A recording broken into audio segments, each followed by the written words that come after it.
There's a famous story about a man called Blaise Pascal, and you might have heard of him. He was a French mathematician. He was a physician, a physicist even from the 1600s. And the unit of pressure, Pascal, is named after him. And because he was an important man in French society, he knew the King of France, King Louis. And one day, the king is said to have asked him for evidence about the supernatural. Why do you believe in miracles? The king asked Blaise Pascal. Why do you believe in God? And famously, Pascal's immediate response to this question was, the Jews, Your Majesty, the Jews. Even in the 1600s, the story of the Jewish people was so unusual, so unique, so unprecedented that it convinced rational men, such as Blaise Pascal, that there was a good reason to believe in miracles. And this is the case that the Bible itself makes for us. Isaiah tells us, as we just read, that the Jewish people, God's people, are witnesses on God's behalf to the other nations. Now, we might find many different reasons for believing in a God, and no doubt many of them are valid. But ultimately, the Bible itself directs us to the evidence that God has provided. The survival of his people, the Jewish people. This is a story without parallel in human history, the longest exile ever endured by a people. The indestructibility of a tiny, persecuted, dispersed minority for millennia. The late rabbi of the Commonwealth, Jonathan Sacks, puts it like this. He says, many attempts have been made over the course of centuries to prove the existence of God. Theologians have argued on the basis of philosophy, and in some cases the natural sciences, such as the argument from design. Yet the Torah speaks of a different kind of proof altogether, the history of Israel. Note here, he specifically picks out the Torah. This is the first 5 books of Moses, the law. The truth is that all of the prophets speak and prophesy about the Jewish people. But what's incredible is that everything that we plan to look at this afternoon can be found in the first 5 books of Moses. Genesis, Exodus, Leviticus, Numbers, Deuteronomy, the first 5 books. The whole unlikely story of the Jewish people was told and prophesied before the Jewish people ever reached the land of Israel as a nation. One of the earliest codes of law in human civilization documents the whole story of the Jewish people. And so we have 2 aims for this afternoon. Firstly, for any newcomers to the Bible, the 7 wonders of Jewish history present a case, both for the existence of the God of Israel and a case for the inspiration of the scriptures, the Bible. For those of us more familiar with scripture, I've no doubt that we've all cited the Jews as evidence for God's existence. And the purpose of this afternoon is to dig a little bit deeper and quantify exactly why it is that the Jewish people are such good evidence for God's existence. The more we think about it, the more we realize that it becomes a multi-layered miracle. There are many elements of the Jewish story that defy the odds of natural phenomena. So here are the 7 wonders of Jewish history that we want to think about this afternoon. 7 unlikely, perhaps miraculous elements of Jewish history, some of them unusual, most of them unique. All of them will be found in the Torah and in the prophets of Israel more widely, documented in the Bible. And the idea of the 7 wonders of history is not mine. I wish it was. They were subtitles taken from a man called Ken Spiro, who's a rabbi and a historian at an organization called Aish HaTorah. Now, the 7 wonders are firstly the eternity of the Jewish people, secondly the dispersion and exile of the Jewish people, thirdly anti-Semitism, a unique eternal hatred of one particular people, fourthly they were few in number, a constant minority in the world, fifth a light to the nations, sixth the land of Israel itself, its connection and interdependency with the Jewish people, and finally, the return of the Jewish people to their homeland, to the land of Israel. And hopefully what we'll find is that individually, each of these 7 wonders are reasons in themselves for belief in the God of Israel. But when we take them together, it makes the overall miracle of the Jewish people more incredible and more unlikely, to the end to where, to my mind at least, we're left with something undeniable, that the Jewish story is miraculous. So let's think then about the first one. The Jewish people are eternal. What do we mean by this? Well, here's what the Torah or the Bible says. Firstly, in Leviticus, God says, I will not cast them off. I will not cast the Jewish people away. Even when they're in the land of their enemies, I will remember for their sakes the covenants of their ancestors. Even though they would be exiled, the Bible tells us at every point of Israel's history, God would never cast them away. And by definition, that means that this people would always exist. And Jeremiah is more emphatic about this. Yet will I not make a full end of thee, he promises to the Jewish people, even though he would make a full end of all other nations, whither I've scattered you. And there's a more emphatic one towards the end of Jeremiah. Thus saith the Lord, which giveth the sun for a light by day, and the ordinances of the moon and of the stars for a light by night, which divides the sea when the waves thereof roar. Yahweh of hosts is his name. If those ordinances depart from before me, if the things of the day and the night depart from before me, saith Yahweh, then the seed of Israel also shall cease from being a nation before me forever. God says that the survival of the Jewish people is as certain as the sunrise, as certain as the ordinances by which Mother Nature operates. The Jews will always be there, just as the sun will rise in the morning, is the testimony of Jeremiah. One of the first references to Israel outside of the Bible is on the Meneptah stele. It's kind of interesting. The first reference to Israel outside of the Bible is actually an obituary. He describes how he conquered Israel. Pharaoh Meneptah says, Israel is wasted. His seed is no more. And this is kind of like, this is the small, insignificant people who I, the great Pharaoh, have destroyed, he says.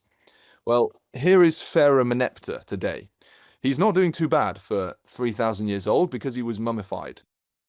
But here are the Jewish people today. They defy Pharaoh Meneptah's obituary. They should have been destroyed millennia ago, but here they are.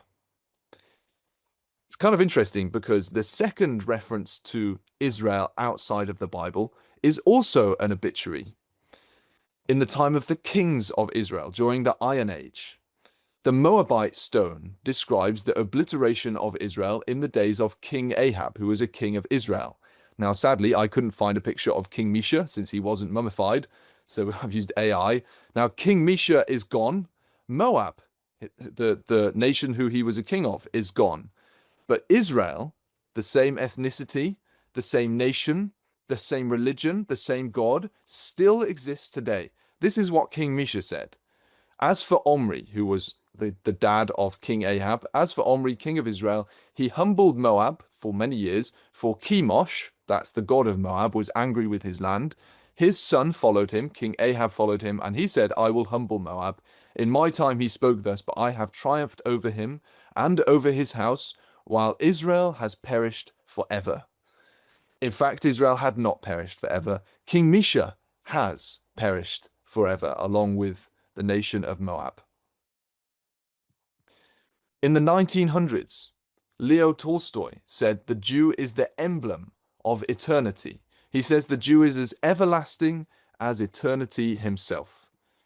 And you've probably seen this quote. This is from a man called Mark Twain, who wrote about the Jews at the start of the 1900s. And I think the reason why this quote has become so famous is because of how amazing it's written, how amazingly it's written. The Egyptian, the Babylonian, the Persian rose and filled the planet with sound and splendor. All of these empires rose and fell. They held their torch high for a time, he said, and now they've vanished. The Jews saw them all and beat them all. All things are mortal, but the Jew. All other forces pass, but he remains. Even early in the 1900s, before the Holocaust, before the State of Israel, the indestructibility of the Jewish people was already miraculous. Now, according to scientists, I think that the oldest distinct people are the San people. They're found in various parts of South America and South Africa. They're from South Africa. And they're basically as old as human civilization itself. So here's the question. Why is it a miracle that the Jewish people have survived? We can point to other groups, the San people. They are just as old, probably older. The Aboriginals in Australia, similar. The Chinese, although they mostly survived because of their vast population. So the Jews aren't that original. Why would we try and sell this as a miracle? The difference is that the San people were located in a secluded part of South Africa and later South America. None of the big world empires cared about South Africa. The same is true for the Aboriginals in Australia. You can see how a population may maintain its distinctiveness when they are in such isolated areas. The eternity of the Jewish people is different. This is a famous conceptual map of the land of Israel. It's pictured as the center of the world. It's the land bridge that connected three continents together, Europa, Asia, and Africa. Any empire who wanted to dominate the region needs to pass through the land of Israel. This is why the history of the land of Israel is so turbulent. The Jewish people should have been squished at the bottom of about 10 different layers of civilization. And that's before you think about their survival outside the land of Israel. The real control groups to whom the Jews can be compared are people like the Philistines or the Jebusites, the Perizzites or the Hivites or the Amalekites, the Hittites or the Girgashites that the Bible talks about. All of them have disappeared without exception. The eternity of the Jewish people is unique in world history. It is a testament to a transcendent power, and their eternity was predicted in the Torah and the prophets. This wonder by itself is compelling evidence for a God. But of course, there is more evidence than this. The next wonder or miracle of the Jewish people is their dispersion. The Bible prophesied that Israel would be scattered into all different nations. So we find this throughout the Bible. For example, again in Deuteronomy, in the first 5 books, it says, Yahweh will scatter thee among all people from one end of the earth to the other. And we find the same earlier in Deuteronomy and in Ezekiel as well. They shall know that I am Yahweh when I shall scatter them among the nations and disperse them in the countries. And what's particularly interesting about this is the extent of the dispersion from one end of the earth to another. It's one thing to be fatalistic and to prophesy that your people will be defeated and scattered throughout the earth and yet still survive. It's another thing to predict that they will be scattered literally across the entire globe, scattered throughout all the earth and still survive. And this happened to the Jewish people more than once. Israel was scattered on many different occasions. They were migrated to Egypt for 200 years. This alone should have been the end of the Jewish people. They should have been assimilated into the Egyptian morass of population at the time. Assyria exiled the northern kingdom of Israel and purposely set out to destroy their identity. King Nebuchadnezzar deported the Judeans to Babylon and much further afield. The Romans destroyed Jerusalem and the temple. They deported Jews as slaves and tried to erase all Jewish identity and connection to the land of Israel. But here's the question. How hard is it to survive an exile? Surely there are other examples of nations who survived similar exiles. Not really. Almost none. For example, in 1845, there was a devastating potato famine in Ireland, and this destroyed the Irish staple source of food, and many people died of starvation. And as a result, around 1 million people emigrated to the United States. Now that was just over 150 years ago. If you were to go to America today and call all of the Irish community to return home, what would happen? Barely anyone would come. You might find the odd person with Irish heritage, maybe the very rare full family. The Irish people who emigrated to America have assimilated into American culture. And in a sense, they had it easy as well. All the time they were in America, they still had an Irish homeland, a central place of Irish culture. The Jews had no home. There is not a single nation on the planet that has survived 2 exiles, let alone when one of them was 2,000 years old, when all connection to their homeland was purposely erased. This is unthinkable. And this is before we realize that it was prophesied by multiple writers in the Bible. This wonder by itself is compelling evidence for the God of Israel. But again, there's more than just this. Not only have the Jewish people proved themselves to be eternal or indestructible, despite multiple exiles across multiple millennia, they have also survived despite a unique, special form of hatred that is only directed against them. Anti-Semitism.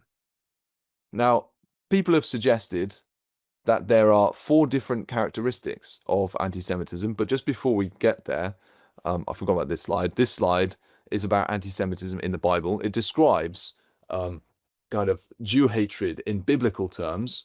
For example, Ezekiel 35 talks about a perpetual hatred that would be between the Gentiles and the children of Israel. In this case, it was the Edomites. 1 Kings says that the Jewish people would become a proverb and a byword, something people would mock among all people. Ezekiel 25 talks about an old hatred. This is anti-Semitism. Deuteronomy 28, this is the Torah again, talks about an astonishment, a proverb, and a byword, is what the Jewish people would become. This is the idea of anti-Semitism prophesied in Scripture. And we get examples of Jew hatred in the Bible. For example, Haman sought to destroy all of the Jews in the Empire of Persia. Or there's another example in Daniel chapter 3 where Jews are discriminated against for their form of worship. And there are several others as well. But it's been suggested that there are 4 characteristics of anti-Semitism that makes it unique. So firstly, its universality, so how widespread it is. Secondly, its intensity, the level of hate that's been directed against the Jewish people. Thirdly, its longevity. No hatred in the world has ever lasted this long. And fourthly, its irrationality, the total lack of logic to this hatred. Everyone hates the Jews for different reasons. There's no coherence to it. How do we know that anti-Semitism is universal? Well, the Jews have been kicked out of almost every country that they've come to settle in. This is a famous map that shows the fact that they've been expelled throughout all countries in Europe where they came to settle. And the same is true in the 20th century from much of the Arab world as well. What about its intensity?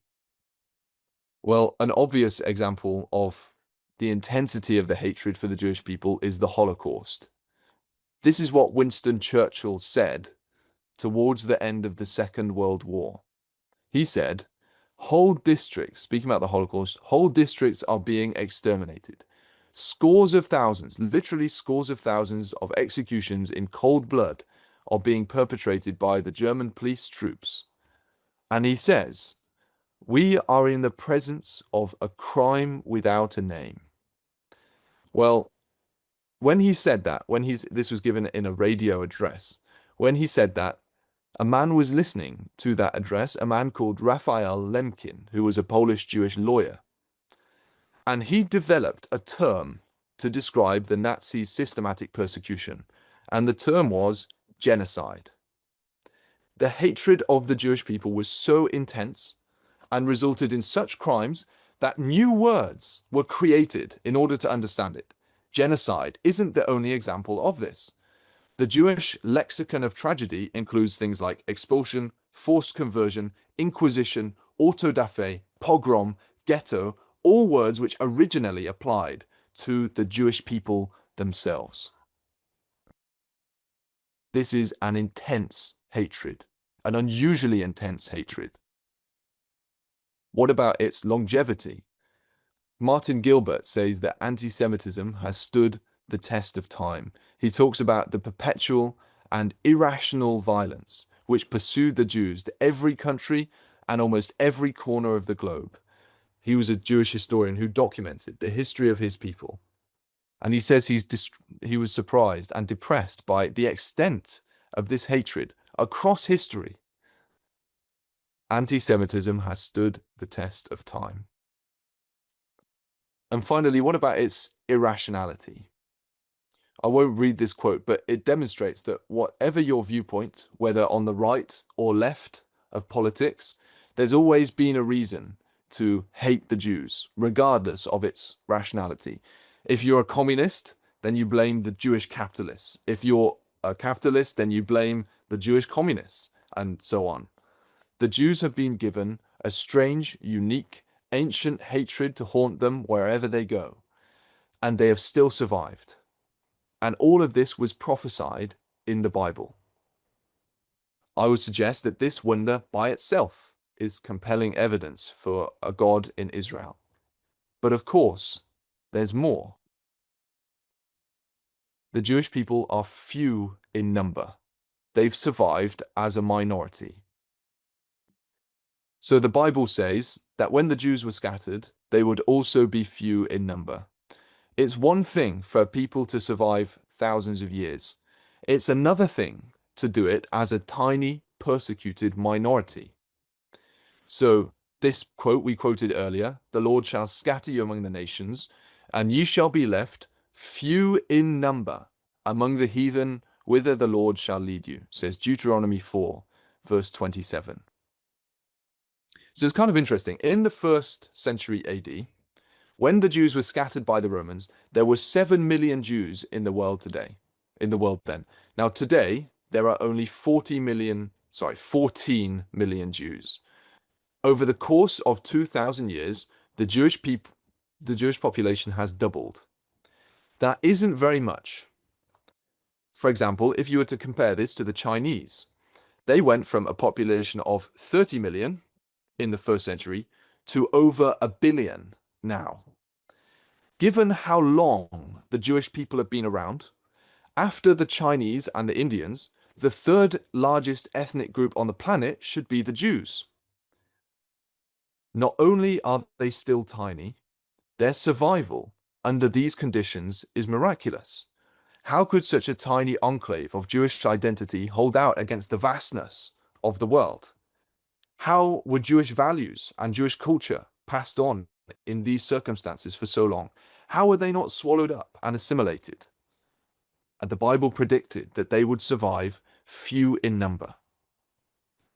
This is miraculous. It's evidence for belief in a God. But there's more evidence than this. Because not only are they small in number, they have also had a disproportionate effect on the course of the world. And this leads us to miracle or wonder number 5.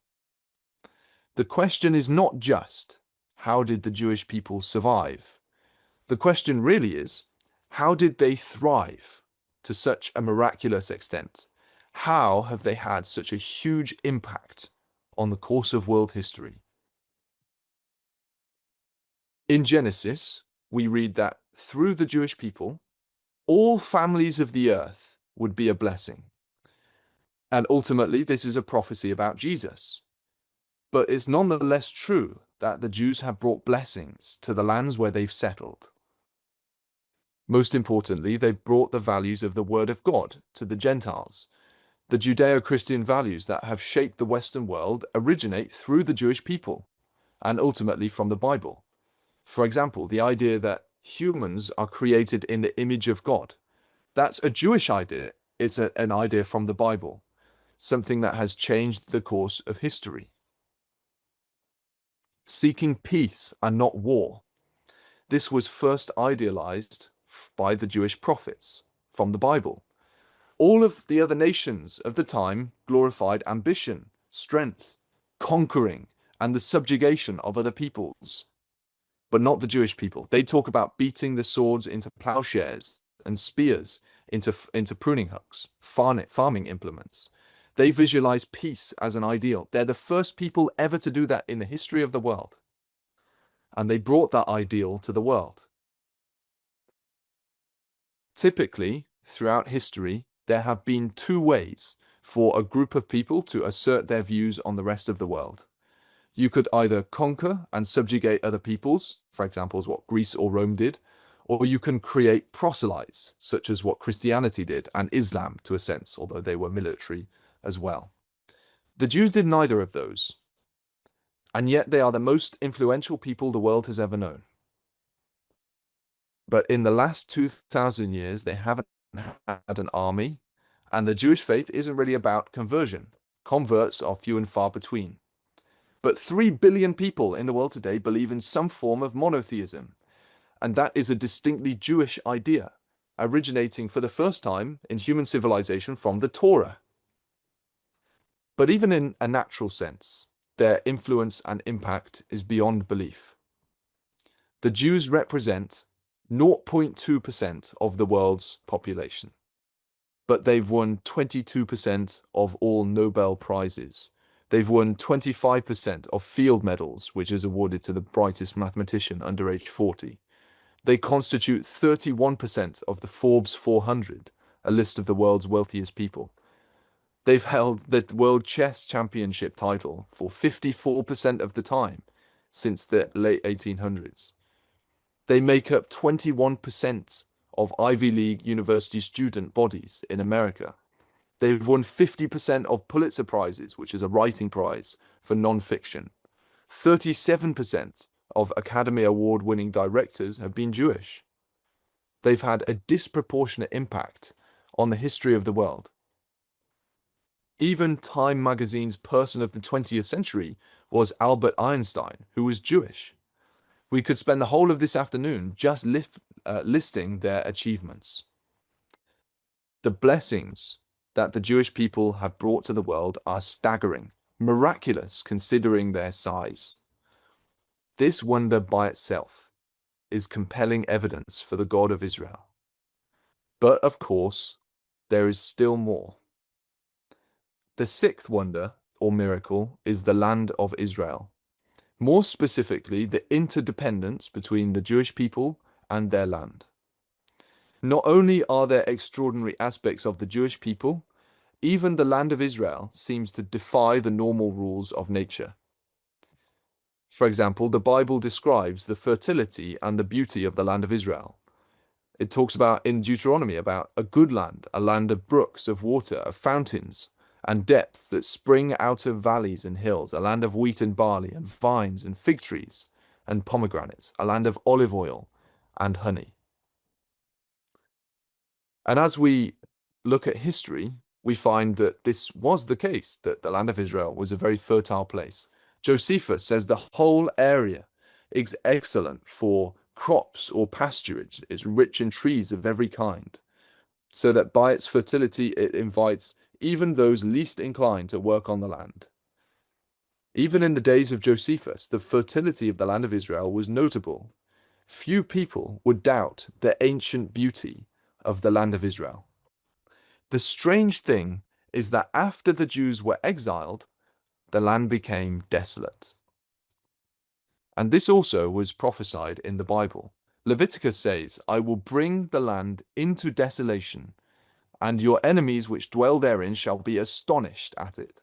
So the children of Israel go into captivity, and the land would become desolate. And the new people who dwelt in the land, would scratch their heads and be like, why is it such a desolate place? The Jews found the land to be very fertile, and it remained that way for at least 1,000 years during their occupation of the land. And that's testified in the Bible and in history as well. Now, this land is the center of 3 continents. And the land had been rich and fertile, as we say, for 1,000 years by the time the Romans destroyed Jerusalem. How come, since then, no other people or nation came to make it flourish? Surely, if there was any place that you'd want to make flourish, it would be a place like Israel, the center of 3 continents, the crossroads of continents. This is what one professor said in the 1800s. He said, until today, no people has succeeded in establishing national dominion in the land of Israel. No national unity or spirit of nationalism has acquired there. It talks about itinerant tribes that have settled there on lease as temporary residents. People concluded that the desolation and uninhabitability of the land was odd even before the Jewish people returned. In the 1200s, this is what a man called Moses ben Nachman said about it. He was a rabbi. He's commonly known as Nachmanides. And this is what he said about the land of Israel. Similarly, he which stated here, your enemies that dwell therein shall be desolate in it, constitutes a good tiding, proclaiming that during all our exiles, he was Jewish, our land will not accept our enemies. This also is a great proof and assurance to us. Now that was true in 1200 AD, and it was true right up until the Jewish people returned to the land of Israel. Why did no one else cultivate this land? How did the Bible predict that it would lie desolate for so long? Could this be a fulfillment of Bible prophecy? Well, since the Jewish people have returned, the interdependency between the land and the people is being shown again. The Jews are back, and the land is beginning to blossom. Even this by itself is a miracle. Here are some date palm trees by the Dead Sea, or some vineyards in the mountains of Israel. The land is blooming again, after thousands of years of lying desolate. Why? Because the Jewish people have returned. We've talked about 6 wonders or miracles of the Jewish people. Each of them individually should make us look to a transcendent being, the God of Israel, who revealed his purpose with his people so long ago. We can appreciate the miracle of Jewish people without even talking about their return to the land. We haven't even got to the greatest and most dramatic miracle of all. The first 6 wonders ask this question: how did a people survive for 20 centuries without a state, without a home, without a place where they could defend themselves? How did they sustain their identity when everywhere they were a minority? How did faith survive the massacres and the pogroms when Jews called and heaven seemed silent? They are the questions of the 20th century. But nowadays, the question is so much deeper. How could a people ravaged by centuries of persecution and hate, against all the odds, take up national independence again? How did they return to the land after 2,000 years of exile? There is no comparison with any other nation. There is no way to rationalize this. There is no way to minimize this. It transcends the natural existence of other nations. This is something else. And of course, the Bible prophesied this as well. This is a picture of Jewish soldiers taking Jerusalem in the 6-day war. Joel said, "For behold, in those days, and at that time, when I shall bring again the captivity of Judah and Jerusalem." Throughout all the prophets, one of the major themes is the restoration of Israel after their captivity. This would be a sign to the nations. This is what Jeremiah says: "Hear the word of the Lord, O ye nations, and declare it in the isles afar off. Tell all the Gentiles, and say, He that scattered Israel will gather him, and keep him as a shepherd doth his flock." God was the one who scattered Israel, and he is the one who gathers them. In history, we can see both of these things happen. So emphatic are the prophets about the return of the exiles that for centuries it has led Bible students to recognize that this would one day happen. So this is a quotation from a man who wrote in 1644, long before there was even a sniff of Zionism. He said about the Jewish people, "Shall they return to Jerusalem again?" There is nothing more certain. The prophets do everywhere directly confirm it and beat upon it. This man was writing in 1644, 200 years before the Zionist movement even began. This is Bible prophecy being fulfilled. So let's summarize this then.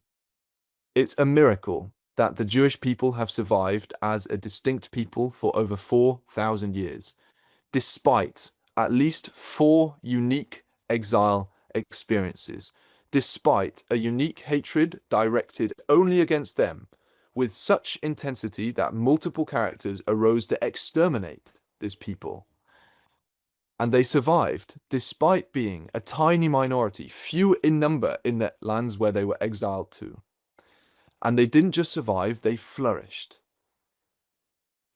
They shaped Western civilization and likely further afield than that, whilst only being 0.2% of the population and hated across the political spectrum.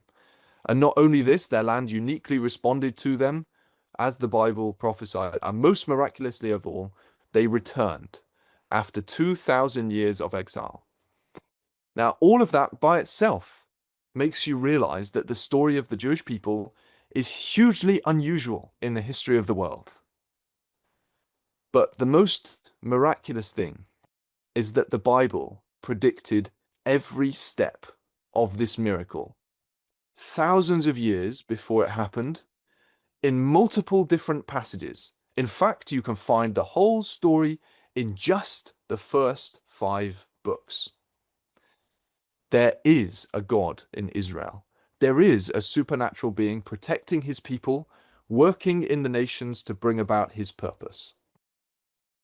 In the words of the rabbi I quoted earlier, Jonathan Sacks, he says, Israel has taken a barren land and made it bloom again. It's taken an ancient language, the Hebrew of the Bible, and made it speak again. It's taken the West's oldest faith and made it young again. It's taken a tattered, shattered nation and made it live again. Israel is the country whose national anthem, Hatikva, means hope. Israel is the home of hope. Or alternatively, I think more powerfully, in the words of an atheist, the first Prime Minister of Israel, David Ben-Gurion, he said, in Israel, in order to be a realist, you have to believe in miracles. So what can we take away from looking at this? The Jewish people are a witness to God's existence. And if the Bible has predicted so much of their history, every step of the way, then why shouldn't we believe the other promises made in the Bible? That the Messiah of Israel, Jesus, is coming back to the land to restore again the kingdom to Israel. The prophets say that Jesus will turn ungodliness from Jacob, and that the Jewish people will recognize their Messiah. We also learn about how we, as Gentiles, can come and share in this great hope through baptism into Christ. All of these are discussions for another time. For today, let's recognize the miracle of the Jewish people. And more importantly, in fact, let's recognize the miracle of the Bible. This is no ordinary book. Let's resolve to open our Bibles and try to live by its teaching.